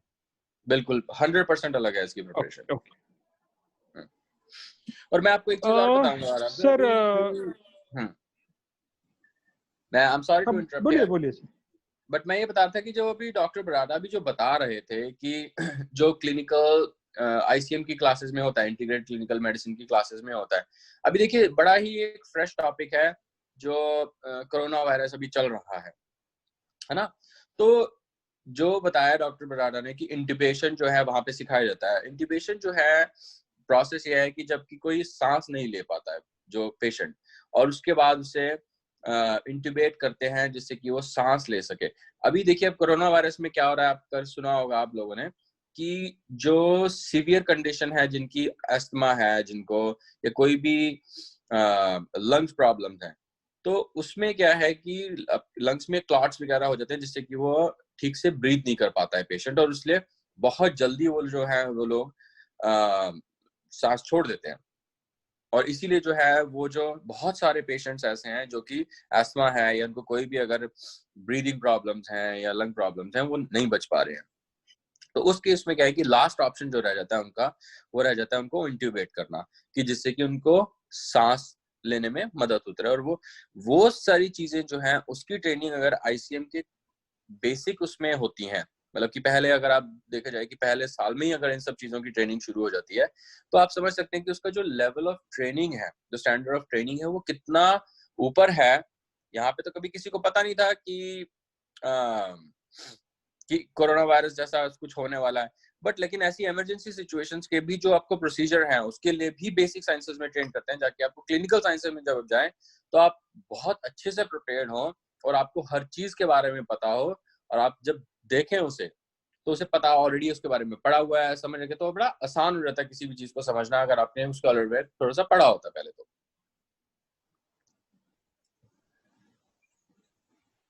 सर, एक बहुत इम्पोर्टेंट सवाल मैं ले रहा हूँ। काफी सारे पेरेंट्स ने मुझे ये पूछा है, बिकॉज आपको पता होगा यहाँ नीट का एग्जाम जुलाई महीने में है, and result is expected in the month of August, may be first week या सेकेंड वीक। और हमारा जो इनटेक है वो चालू होता है, हमारा कॉलेज, वो सितंबर से। पूरी दुनिया कोरोना से अभी कोरोना प्रॉब्लम सभी जगह पे चल ही रहा है।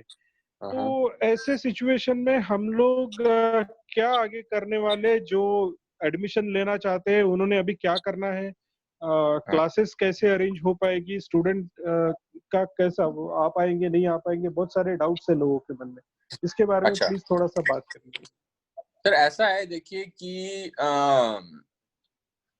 जो क्लासेस अभी हम बहुत सारी जो ऑनलाइन टीचिंग मेथड्स हैं उसके लिए जो है हमेशा मीटिंग्स होती रही थी, अब तो काफी बहुत ज्यादा इसको स्ट्रीमलाइन कर दिया है, ताकि क्विजेस हैं, जो ऑनलाइन क्लासेस हैं, किस तरीके से उसको करना है, किस तरीके से उसमें और बच्चों को इवेलुएट करना है, जिससे कि जो क्लास में रह के जो इंटरेक्शंस होते हैं या उससे पास में रह के पता चलता है बच्चे क्या कर रहे हैं, उसको किस तरीके से कॉम्पनसेट किया जाए। तो उसमें बहुत सारे मेथड्स जो है इसमें इम्प्लीमेंट किए हैं, जिससे कि बच्चे जो हैं और उनको कोशिश है कि उनको और बिजी रखा जाए। किस तरीके से बिजी रखा जाए ताकि वो बहुत डिप्रेस भी ना हो जाए और बट सीखें उसको, किस तरीके से उसको और जो इंटरेस्टिंग ऑनलाइन टीचिंग मेथड्स है उसको इम्प्लीमेंट किया जाए। तो उसके बारे में जो जितनी बात होती है, जितने इम्प्लीमेंटेशंस हुए हैं उसके, उसमें बहुत इफेक्टिव रिजल्ट्स भी आए हैं। तो अगर मान लीजिए कि ये प्रॉब्लम जो है थोड़ा टाइम चलती है और इंटरनेशनल ट्रैवल जो है अभी कुछ टाइम के लिए नहीं खुलता है, अगले 2-3-4 महीने के लिए या 5 महीने के लिए, 6 महीने के लिए फॉर एग्जांपल, तो हम बिल्कुल प्रिपेयर्ड हैं ऑनलाइन टीचिंग क्लासेस के लिए। और पहला सेमेस्टर जो होता है वो इंडियन बच्चों का इतना इंटेंस नहीं होता है। उसमें ये इंटेंस नहीं होता इसलिए क्योंकि पहले के जो 4-5 महीने होते हैं बच्चों को थोड़ा सा सेटल होने में लगते हैं, पढ़ने में, देखिए कि क्या सब्जेक्ट्स हैं हमारे, किस तरीके से पढ़ रहे हैं, कैसे एग्जाम्स हैं, किस तरीके से क्विजेस आती हैं, तो थोड़ा सिस्टम समझने में थोड़ा टाइम लग भी जाता है। और प्लस वहाँ पे इंडियन बच्चे इतने हैं तो साथ भी हो जाता है, तो अपने जो सीनियर्स हैं उनसे बच्चे पूछ लेते हैं और क्या है, किस तरीके से पढ़ना है। और वहाँ पे बड़े कोऑपरेटिव हैं, सीनियर जूनियर रैगिंग ये सब चीजें वहाँ पर नहीं है बिल्कुल भी। तो बाकी मेंटर्स हैं, फैकल्टी मेंबर्स, उनको बच्चों को असाइन करते हैं। अगर कुछ भी प्रॉब्लम होती है तो अपना बच्चों से वो फैकल्टी से पूछ सकते हैं। अगर उनको कभी टाइम चाहिए वो अभी भी टाइम ले सकते हैं। जैसे पहले वहाँ पे पढ़ने जाते थे तो अगर कुछ भी प्रॉब्लम होती थी तो अपने प्रोफेसर से पूछते थे कि भाई हमें सेपरेट टाइम चाहिए। तो अभी भी जो है वो ऑनलाइन अपना सेशन स्केड्यूल कर सकते हैं। जब भी उनको प्रोफेसर से कोई हेल्प चाहिए अभी भी प्रोफेसर्स अवेलेबल हैं। सर और एक सवाल ले रहा हूँ मैं, बच्चे तो कुरासाओ में जाएंगे तो वहाँ हॉस्टल अरेंजमेंट सफिशिएंट है, लेकिन जब वो शिफ्ट करते हैं यूएसए में जी पॉन्टैक में शिफ्ट करते हैं तो वहाँ हमारा हॉस्टल और फूड के लिए क्या अरेंजमेंट है? देखिए वहाँ पे हॉस्पिटल जो है, हॉस्पिटल में लगभग 1500 से 2000 एम्प्लॉइज है। एडमिनिस्ट्रेशन में भी डॉक्टर्स भी हैं, नर्सेज भी हैं, टैक्स भी हैं, बहुत सारे जो लोग काम करते हैं। उनका जो है वहाँ पे कैफेटेरिया है। कैफेटेरिया में बहुत ही सस्ता खाना मिलता है, जिसमें कि ब्रेकफास्ट है और लंच है। डिनर के लिए मेरे ख्याल से वहाँ पर, हॉस्पिटल में नहीं है बट लेकिन वहाँ पे करना, डिनर वगैरह करना बहुत बड़ी चीज नहीं है, क्योंकि वहाँ पे जो है हॉस्पिटल के पास में भी वॉकिंग डिस्टेंस पे रेस्टोरेंट्स हैं जो कि काफी वो हैं, रीजनेबली प्राइस्ड है। आपको बहुत एक्सपेंसिव खाना नहीं मिलता उसमें। और हॉस्पिटल का खाना जो है वो तो बहुत ही सस्ता, मेरे ख्याल से $6 में आप अपना मील ले सकते हैं वहाँ पे। लंच $6 का मील है और उसमें $3-4 का ब्रेकफास्ट है। That's very cheap, very cheap। और उसके बाद सारा न्यूट्रिशियस खाना है उसमें।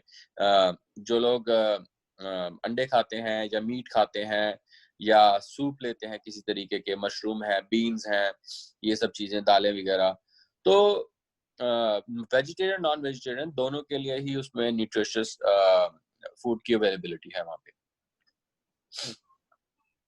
और बात तक की हम बात कर रहे थे कि अब लिविंग की जो हाउसिंग है, हॉस्पिटल के अपने खुद के वहाँ पे अपार्टमेंट्स है जिसमें कि मेरे ख्याल से 120 उसमें अकोमोडेट कर सकते हैं स्टूडेंट्स को। तो अगर उससे कोई ज्यादा है, कोई बच्चे का नहीं तो आसपास में वहाँ पे काफी सारी अवेलेबिलिटी है, तो यहाँ पे कोई प्रॉब्लम नहीं होती है मिशिगन में। मैं खुद यहाँ पे मिशिगन में ही हूँ अभी भी, यहाँ पे कोई प्रॉब्लम नहीं है इस चीज की, खाने की। या वहाँ पे सुना है कि वहाँ पे इंडिया में बड़ी न्यूज आ रही थी कि यहाँ पे लोग ग्रोसरी में खाना नहीं मिल रहा। और क्योंकि मैं भी घर पे बात करता हूँ मॉम डैड से, तो वो बता दे कि भाई खाना मिल रहा है कि नहीं मिल रहा है, बहुत चिंता हो रही है। मैंने को बताया कि वहाँ पे सिर्फ वो न्यूज है, आप न्यूज ना सुनो, यहाँ पे कोई प्रॉब्लम नहीं है किसी चीज की, और सब मिल रहा है ग्रोसरी स्टोर में, कोई प्रॉब्लम नहीं है। एक टाइम पे लग रहा था कि वहाँ पे नहीं होगा ऐसा या कुछ होगा, बट लेकिन अमेरिका इतना भी उस पे नहीं आया है कि यहाँ पे खाना ही ना मिले। सर एक आखिरी सवाल मैं लेता हूँ। हमारे जो स्टूडेंट है सर, आज के पार्टिसिपेंट्स है, mostly we are from Akola area. तो सर हम स्कॉलरशिप का एग्जाम जी अकोला में कैसे हमको कंडक्ट करना है? ये एग्जाम होगा कि नहीं होगा? अगर होता है एग्जाम, मतलब वो होगा, सभी मैंने सबको तो बोला एग्जाम होगा, उसमें किस तरह की स्कॉलरशिप रहेगी, इसके बारे में सर थोड़ा सा आप बताइएगा। सर देखिए, जैसे ये Before that, लॉकडाउन का थोड़ा सिचुएशन क्लियर होती है तो उसके बाद हम डेट्स अनाउंस कर सकते हैं कि हम कब कब अपना स्कॉलरशिप टेस्ट करेंगे। और Lalit sir, I Akola have में a कब question here. करेंगे।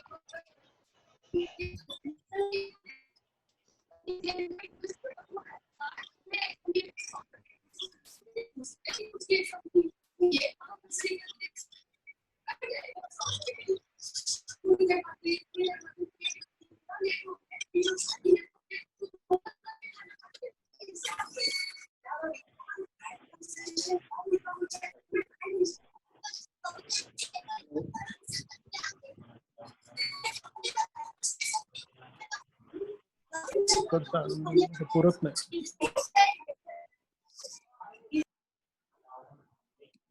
Hello hello alright, yes sir. Sir, ये जो स्कॉलरशिप है हम लोग अरेंज करेंगे, लॉकडाउन के बाद जरूर करेंगे। सो का जो मटेरियल है वो हम अभी प्रिपेयर कर रहे हैं, और जैसे ही प्रिपेयर होता है और सारा लॉकडाउन का सिचुएशन अंडर कंट्रोल आ जाता है, so definitely will arrange the scholarship test in different cities. उसमें अकोला भी शामिल रहेगा जरूर। और I have a question for Lalit sir. I Yes, have a question. Sure. For yes, please. Lalit sir, good evening from Mumbai. Jayesh here. How are you? Good, how are you sir? Good to hear your voice again. I am fine. Yeah, nice to have you here with us on the Zoom. So hope everything you. is good with you. Sir, Yes, sir. there are two queries from the students. They are intent to join for our St. Martinez.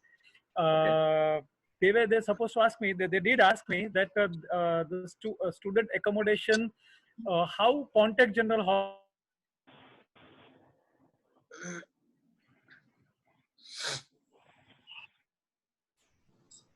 I think we lost him.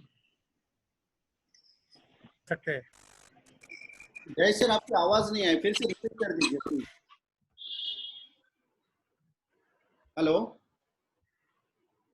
Can you Okay, I think there is. Yeah, please repeat the question. Yeah, I think there is a bandwidth issue.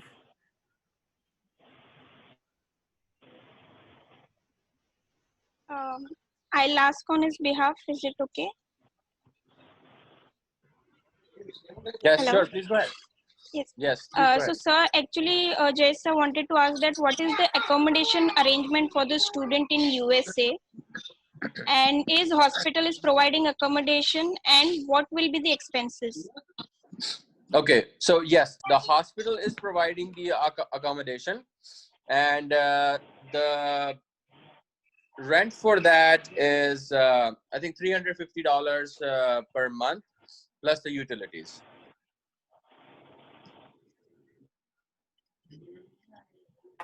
Hi Lalit sir, Amol here. Hi Dr. Barata, it was very nice to hear to you. I have one question, and question is related to studies. So on an average, what is daily schedule in the life of a student at the university? So how many hours do they study? What is the time they get for recreation or other activities or for doubt solving? So can you just brief about that daily life of a student at St. Martinez University, if you can? Sure. Let me give you an example. I get to campus at 6 a.m. I start my day very early. When I drive on campus, I do my walk around and I always look in the library. Students are in the library at 4 a.m. studying. That's how dedicated they are. So from not all of them, but a good amount of them really put their effort into studying. 4 a.m. Classes begin at 8 a.m. Classes go until 3:30. From 3:30 until around 5 o'clock is about free time, or 6 o'clock, then we have dinner around 7:30. After that, then you'll find them back in the library, or they'll go into the small group rooms and they'll have small group assignments or small group study interactions. Recreation on the weekends in the courtyard, everyone's playing cricket.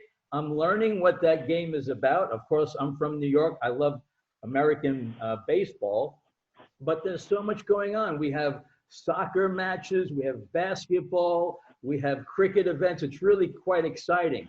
But for the most part, the students are investing a lot of time into the studies.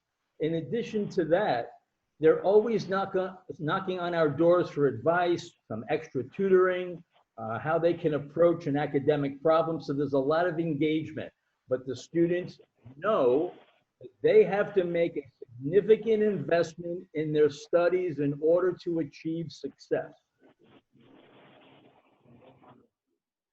Hello. Hello. Yes. Hello, Yes. Lalit sir. Hi, Jayesh here from InterAdvice.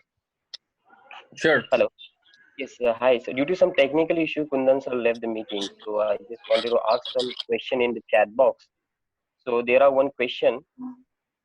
Just hold on. What is the fee of USMLE and who is to pay the fee? Well, whatever the third party exam fees are, they're directly paid to the government.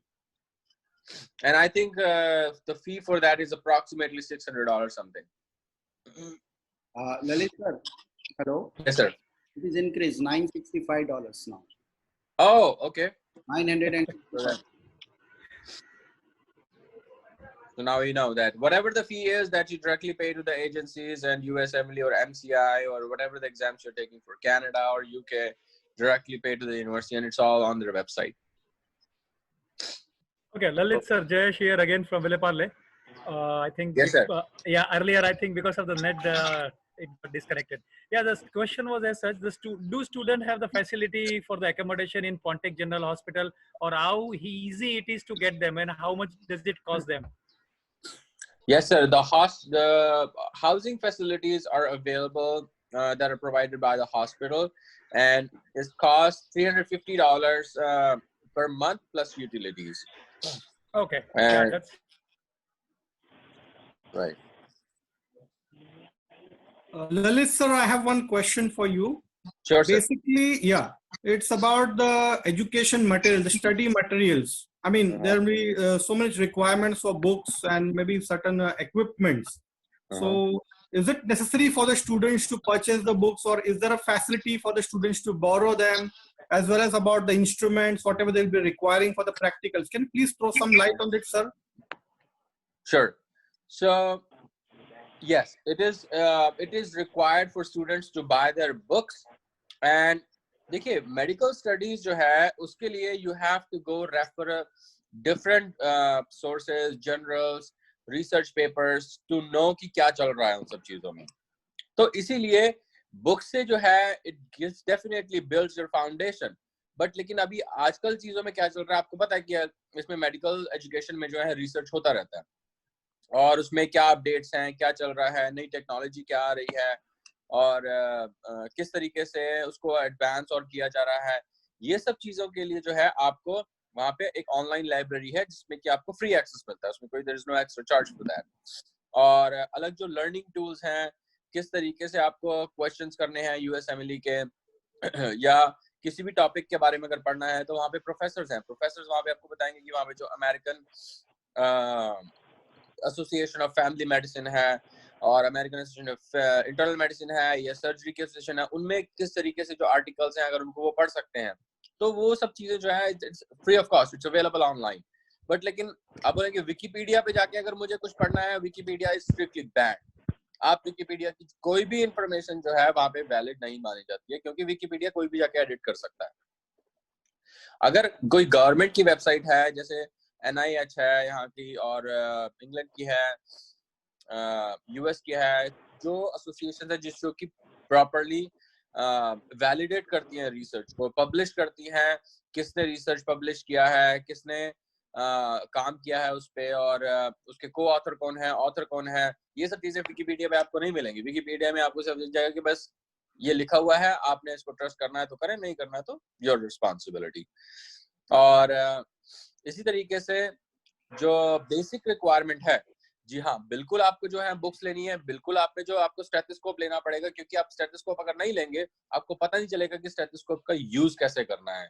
अगर आपको blood pressure की जो machine है अगर आप नहीं लेंगे, आपको पता नहीं चलेगा कि ब्लड प्रेशर कैसे सुनना है, उसको किस तरीके से सुनने, जो हाई ब्लड प्रेशर है, लो ब्लड प्रेशर है, उसको किस तरीके से सुनना है। तो yes, it is a requirement कि आपको बेसिक चीजें जो है आपको बच्चों को लेनी पड़ती है सीखने के लिए।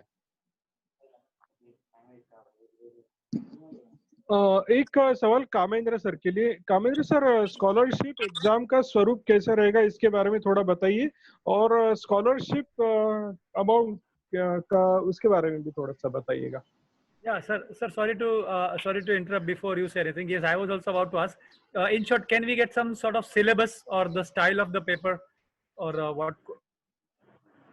Yes, I will ask. I will answer both the questions.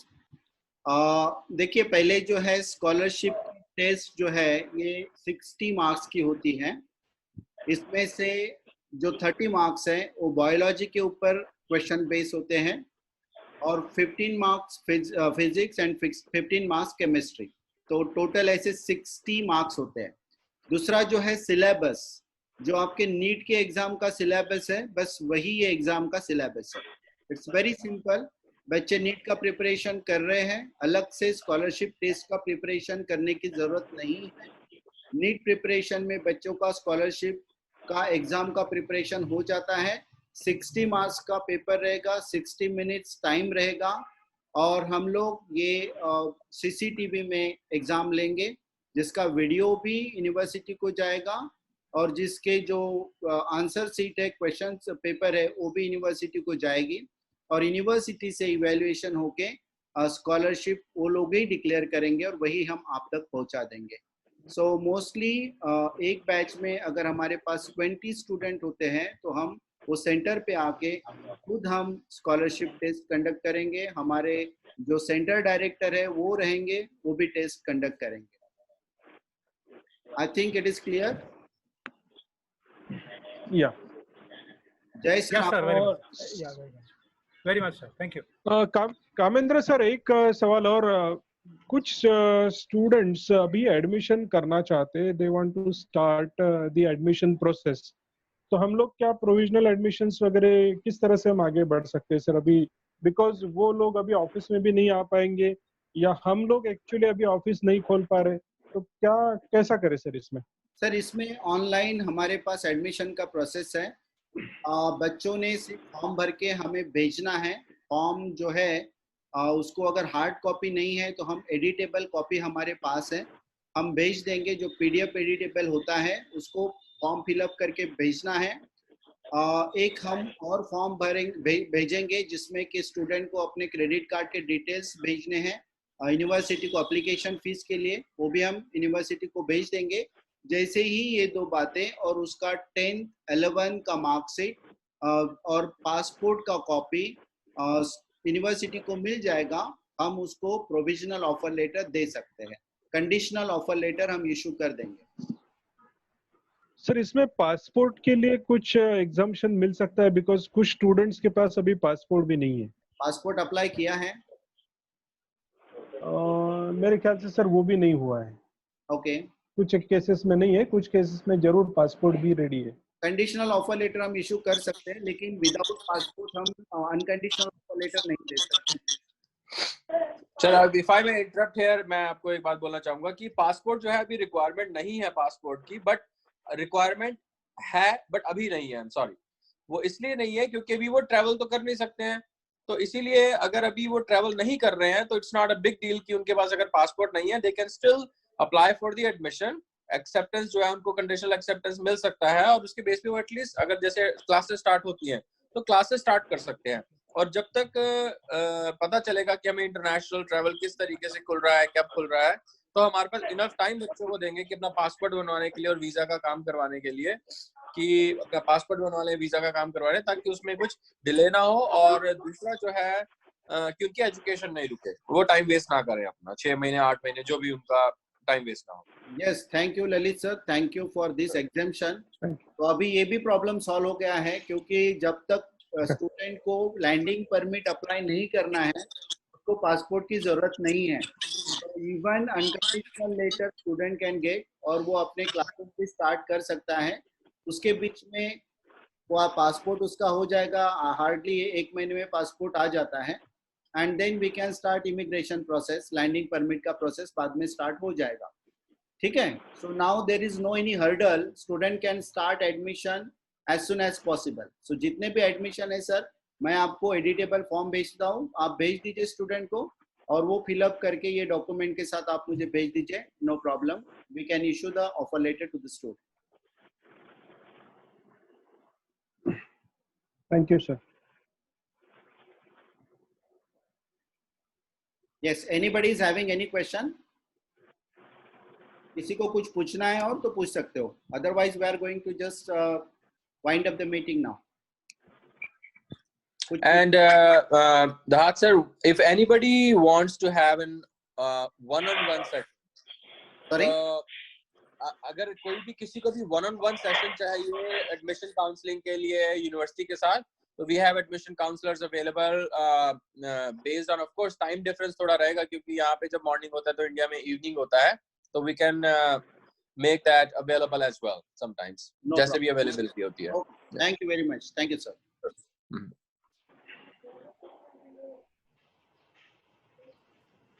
Yes, anybody is having any question? Sir, I have one question basically. Now, in order to practice in the USA, the student will have to travel to USA. But that visa for the USA, the student will apply from Curaçao or from India itself. Or he'll have to come back to India to apply for the US visa in order to practice at a later stage in the US. देखिए sir, practice करने के लिए जो visa होता है और versus जो clinical rotation के लिए वीजा होता है वो अलग होता है। बच्चे जो हैं बहुत सारे